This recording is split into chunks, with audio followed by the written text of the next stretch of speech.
Hello दोस्तों, जय हिंद, वंदे मातरम। तो हमारे चैनल टारगेट विद सरकारी जॉब में आप सभी का स्वागत है।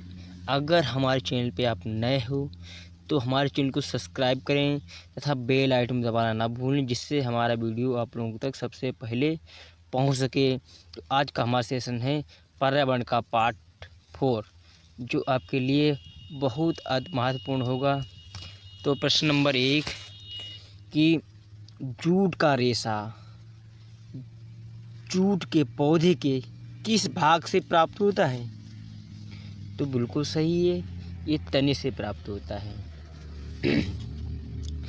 रेशे का जो होता है तने से मतलब तन में जो बकली होती है, जिसे हम गुदा कहते हैं, जो बकली होती है, उसी से वही निकाला जाता है। उसी से हम जूट का निर्माण करते हैं, जिससे रस्सी या बोरा, जो इसमें चावल पैक होकर आते हैं, वो बोरा बनाने के काम में आता है और रस्सी बनाने काम में आता है। तो प्रश्न नंबर 2 की ओर चलते हैं। प्रश्न नंबर 2 रहा ये कि सूर्य से आने वाली हानिकारक पराबैंगनी विकिरण कारण हो सकता है। सूर्य से आने वाली हानिकारक पराबैंगनी विकिरण कारण हो सकता है। किसका कारण हो सकता है? वो त्वचा कैंसर का। किसका? त्वचा कैंसर का। ये त्वचा में देखते हैं हम कि कभी कभी दाने निकल आते हैं। त्वचा में जो दाने निकल आते हैं, चेचक जैसे निकलते हैं, तो वही पराबैंगनी विकिरण का प्रभाव होता है। सूर्य से आने वाली जो किरणें होती हैं पराबैंगनी, उसी के विकिरण के कारण वो होता है। प्रश्न नंबर 3 की ओर चलते हैं हम। प्रश्न नंबर 3 ये रहा आपकी स्क्रीन पे। क्रांति कड़ी प्रजाति किस वन में अधिक संख्या में पाई जाती है? जो क्रांति कड़ी प्रजाति होती है वो हमारे सबसे ज़्यादा उष्णकटिबंधीय वर्षा वन में पाई जाती है। बिल्कुल राइट आंसर इसका है। प्रश्न नंबर 4 कि हमारे देश में आवागमन के लिए सबसे अधिक ऊंचाई पर स्थित राजमार्ग है, तो कौन सा है? यह मनाली लेह राजमार्ग, जो कि जम्मू कश्मीर में स्थित है। तो जम्मू कश्मीर की अगर हम बात कर लेते हैं तो जम्मू कश्मीर की राजधानी श्रीनगर है। अब चलते हैं नेक्स्ट क्वेश्चन की ओर। ओजोन परत मिलती है तो किससे बनती है? ओजोन परत जो होती है तो किससे मिलती है? तो वो स्ट्रेटोस्फीयर में ये मिलती है। Next 6 question. महासागर की औसत लवणता कितनी होती है? जो हमारा महासागर होता है उसकी औसत लवणता कितनी होती है? तो वो हमारी 35 भाग प्रति 1000 ग्राम होती है। कितनी?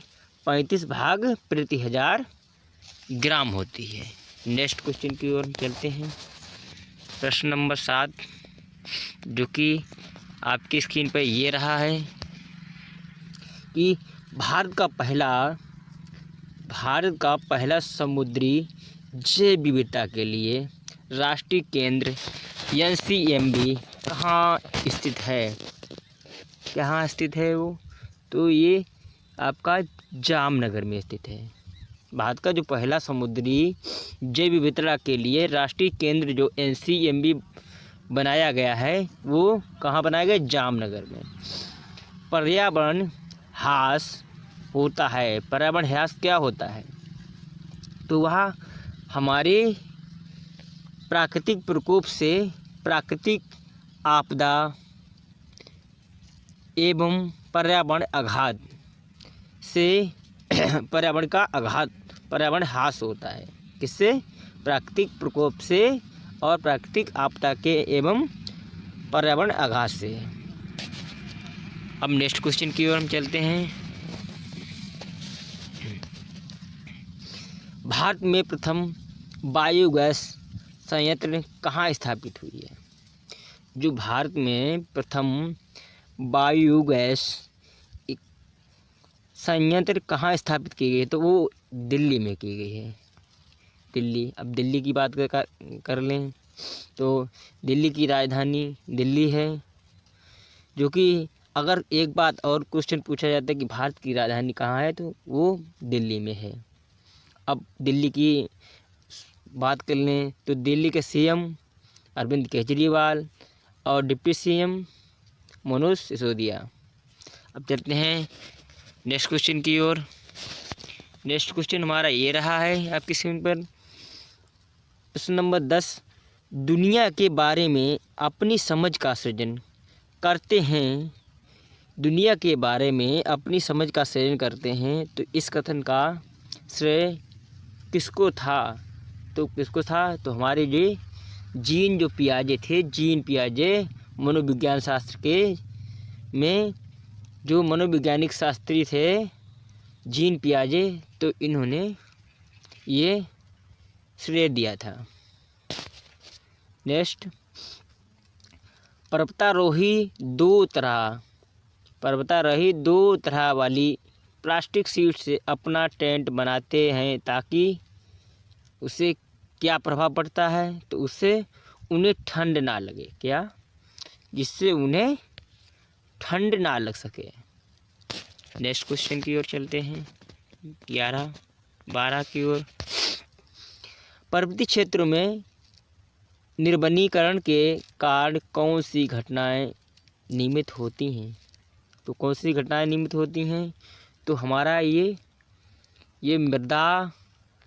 मृदा अपरदन, मृदा सर्पण और भूस्खलन, ये 3 चीज़ें हमारे पर्वतीय क्षेत्र में वनोन्मूलन के कारण घटनाएं नियमित होती हैं। प्रश्न नंबर 13, समुद्र का कितने प्रतिशत जल पीने योग्य होता है? तो 0.65%। कितना? 0.65% होता है। नेक्स्ट क्वेश्चन, और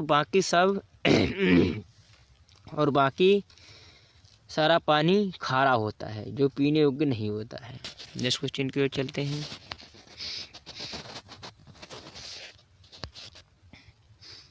चमगादड़ स्तनधारी है क्योंकि वह क्या होता है? क्योंकि वह बच्चा देता है। क्यों? बच्चे देता है। वह क्या देता है? बच्चे देता है, जिसके कारण वह स्तनधारी होता है। अगर बच्चा ना देता होता तो वह पक्षी कहलाया जाता। क्या? पक्षी वर्ग में आता और पक्षी कहलाया जाता है। नेक्स्ट क्वेश्चन,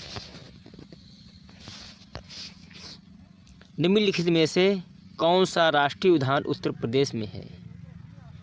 तो कौन सा है? तो दुधवा राष्ट्रीय उद्यान है। जो हमारा दुधवा राष्ट्रीय उद्यान जो है वो हमारे उत्तर प्रदेश का राष्ट्रीय उद्यान है। ये उत्तर प्रदेश में स्थित है।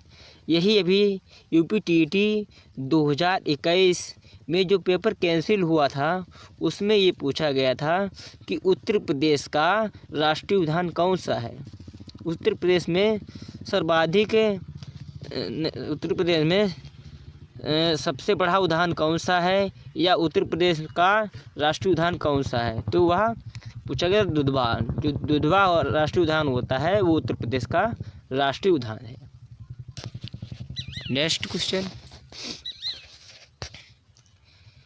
एक भौगोलिक क्षेत्र में सभी पारिस्थितिकीय तंत्रों को एक साथ एक भौगोलिकीय क्षेत्र में सभी पारिस्थितिकीय तंत्रों को एक साथ लेकर एक बड़ी यूनिट बनाते हैं, तो इसको हम क्या कहते हैं? इसको हम कहते हैं जैव मंडल। क्या कहते हैं? जैव मंडल। नेक्स्ट क्वेश्चन,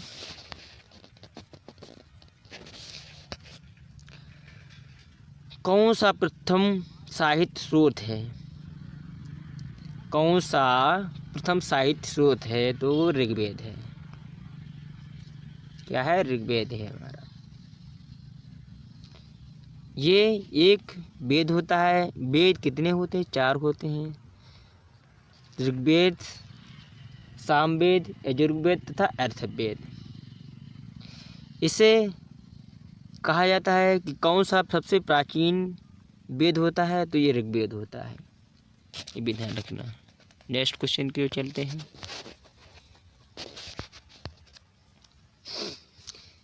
दूषित जल पीने से बीमारी फैलती है। दूषित जल पीने से जो बीमारी फैलती है तो उसे हम क्या कहते हैं, तो उसे हम कहते हैं टाइफाइड। जो टाइफाइड बुखार होता है वो हम बासा या दूषित जल पीने से वो फैलता है। ग्रीन हाउस, प्रश्न नंबर 19, ग्रीन हाउस प्रभाव क्या है।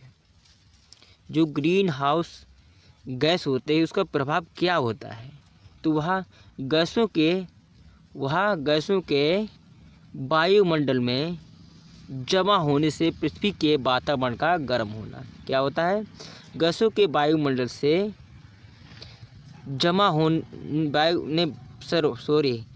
गैसों के वायुमंडल में जमा होने से पृथ्वी के वातावरण का गर्म होना, ये ग्रीन हाउस का गैस का प्रभाव होता है ये। नेक्स्ट क्वेश्चन,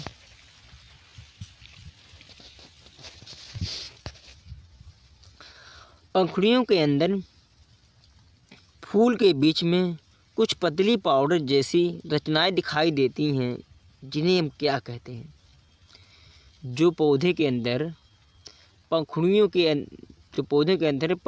अंदर फूल के बीच में जो कुछ पतली पतली पाउडर जैसी रचनाएं दिखाई देती हैं, इन्हें हम पौधों में क्या कहते हैं, तो पराग कहते हैं, इसे हम पराग कहते हैं। नेक्स्ट क्वेश्चन, भैंस की पीठ पर अक्सर बगुला इग्रेट पक्षी बैठा दिखाई देता है, ऐसा इसलिए क्यों? ऐसा इसलिए होता है क्योंकि बगुला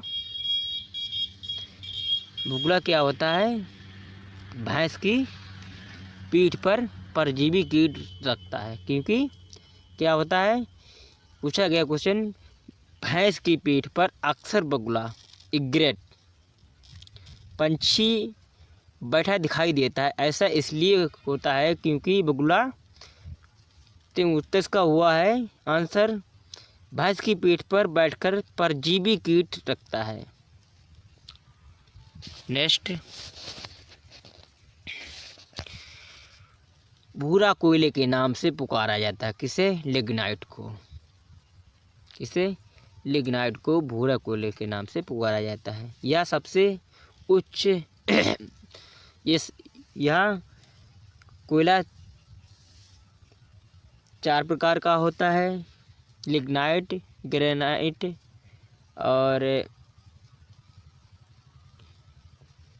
और 3 प्रकार का होता है। इस टाइम पे याद नहीं आ रहा है, आप लोग कमेंट करके हमें बताएं। तो चलते हैं नेक्स्ट क्वेश्चन की ओर। भूकंप की तीव्रता नापने वाला यंत्र कौन सा होता है?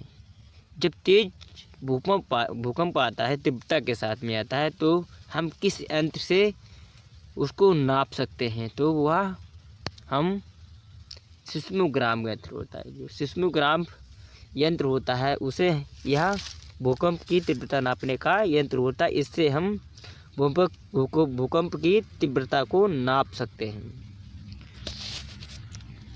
प्रश्न नंबर 24, बिहार के निवासियों का मुख्य भोजन कौन सा होता है?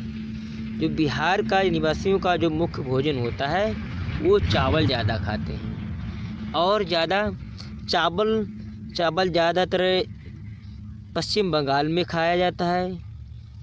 एक क्वेश्चन आता है कि ऐसा कौन सा देश है जहाँ पर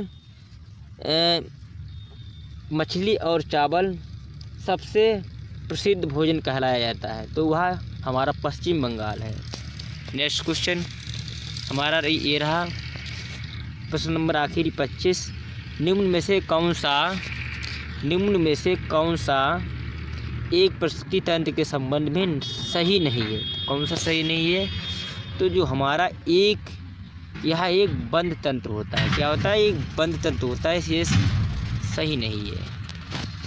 अगर हमारा वीडियो आप लोगों को अच्छा लगा हो तो हमारे वीडियो को अंत तक देखें और और हमारे चैनल को सब्सक्राइब नहीं किया तो सब्सक्राइब करें। अगर हम में कोई अगर गलती हो रही है तो आप हमें कमेंट में लिख के ज़रूर भेजें, जिससे आप लोगों को सही से या कोई उस गलती में परिवर्तन ला सके। क्योंकि वैसे तो हमारे समझाने के अनुसार कोई अभी तक गलती नहीं हुई है।